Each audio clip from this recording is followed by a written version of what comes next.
Alright, Assalamualaikum warahmatullahi taala wabarakatuh. Let us continue with our second part of the video, in which we are going to cover the remaining slides for chapter 1. We are still in chapter 1. So let us briefly recap what we have learned in the previous video.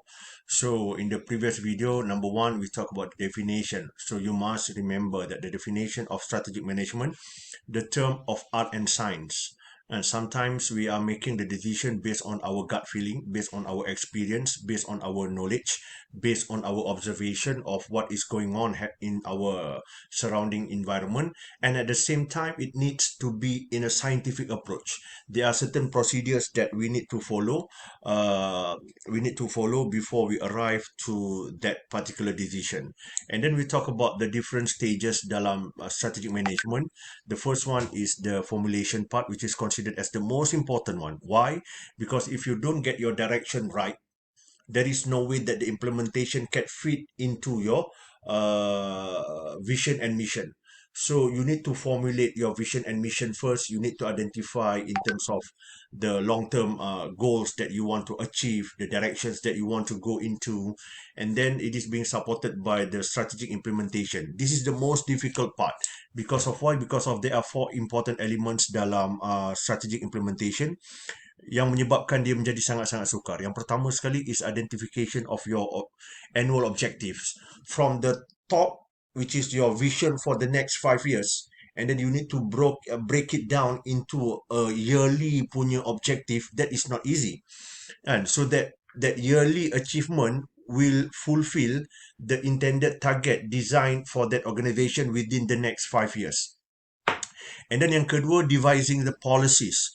And policies is important in order for you to create a work outcome, work standard within the organization. Number 3 is on the motivation. It's not easy to motivate employees. And number 4, because of limited resources. On the allocation of resources. That has contributed to the difficulty of the strategic implementation. And then we talk about strategic evaluation, which is the final part. Why that is important? Because you need to evaluate, because sometimes, yes, things keep on changing, so you need to monitor on how that you can adapt and adopt to the things that is happening in your surrounding environment. So the next one kita nak tengok in terms of another key terms dalam strategic management. We have look into the SWOT analysis, the strategies and everything. So the next one is long-term objective. These are the specific results that organization seeks to achieve in pursuing its basic mission. Long-term means more than 1 year, should be challenging, measurable, consistent, reasonable, and clear. These are all very, very close to our heart, actually, because I believe that all of us, we have our intended vision of what do we want to become. So in order for you to achieve that, number one, you need to make that target as challenging as possible. Because of why? Because it is all about the mindset sometimes. Dah macam motivation pula kan. So when we talk about when it is not that challenging, sometimes we will become complacent.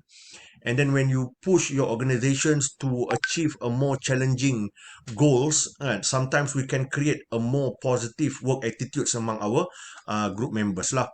And then it must be measurable, and in terms of the achievement, target 100 units, and then dapat anugerah perkhidmatan cemerlang, for example, ataupun measurable in terms of it can be quantified, and then consistent. You cannot keep on changing your goals every day, and then it must be reasonable and challenging but yet reasonable, meaning that if it is not feasible to achieve, and people will not pursue it. Kan, kalau kita rasa benda tu langsung tak reasonable, we couldn't care less. And then it must be very, very clear so that the implementation part would be easier. And then we go to the strategies, the means by which long-term objective will be achieved. These are some of the strategies that I believe all of us are quite familiar with, because we have taken ENT before. So of course you have been exposed with all of these strategies lah. Annual objective dalam elemen strategic implementation tadi, and we talk about a short-term milestone that organization must achieve to reach long-term objective. and it should be established at the corporate, divisional and functional levels in a large organization. Why do we have to have these three different levels? Because dalam pyramid of organization, kan, kalau kita boleh imagine, kita ada top, corporate, kita ada divisional, kita ada functional. Each of these must have their own annual objectives. And this annual objective is to achieve the top, which is the vision and mission of the organization. And so that's why you need to develop all these annual objective for each of the levels dalam organization. Policies by means by which annual objective will be achieved. And semua orang pernah ada tahu pasal policy kan, once broken considered sold, that is considered as a policy yang paling mudah kan. And then the strategic management model. These are the things that we are trying to assess you in your group project.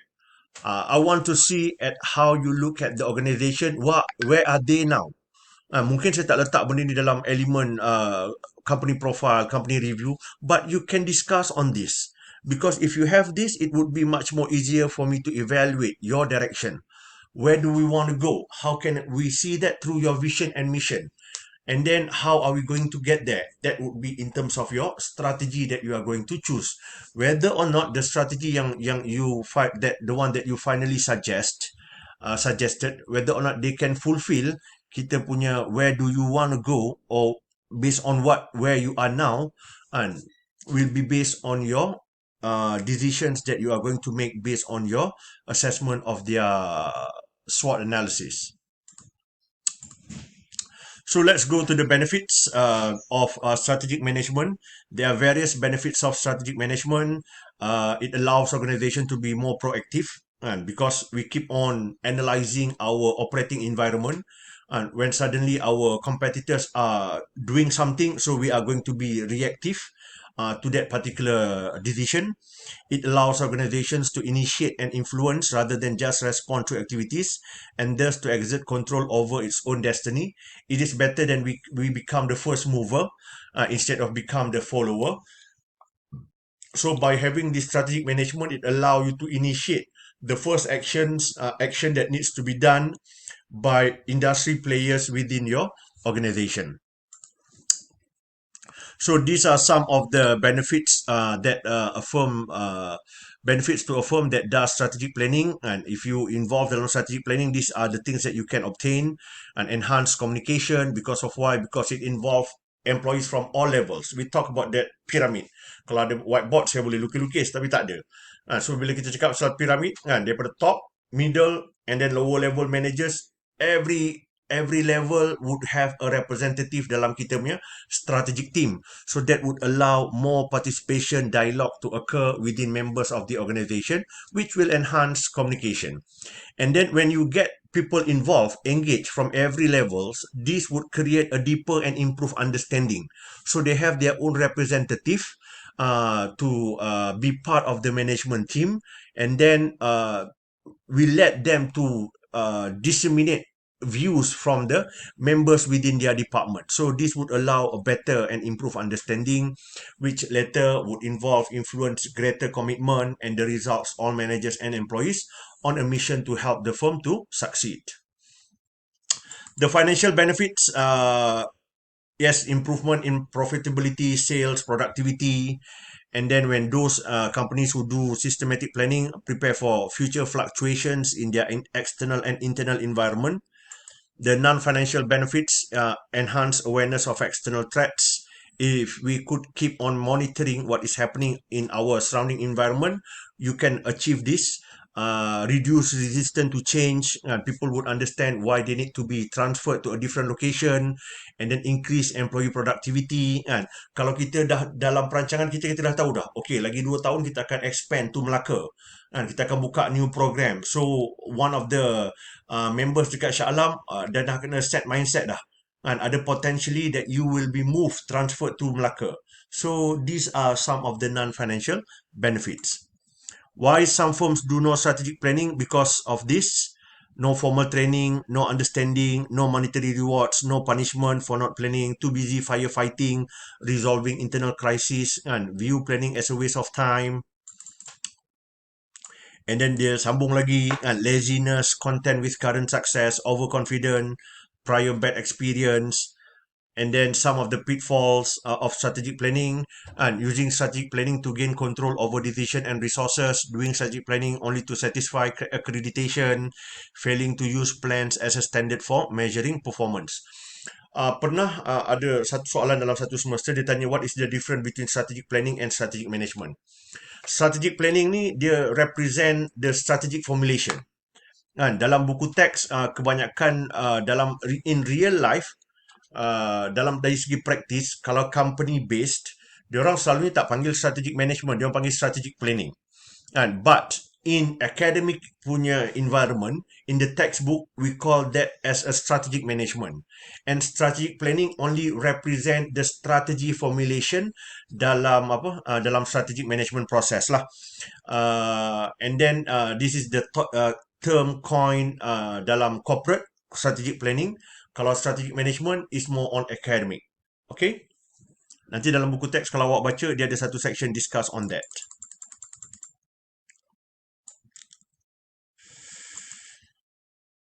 And then these are another pitfalls yang boleh menyebabkan kegagalan kita punya strategic planning. Some of the things that you need to be aware of. How to gain and sustain competitive advantage, and it all must jive and work well together. In terms of each of the elements, kan, kita punya clear vision mission, formulate, implement, and then evaluate and monitor.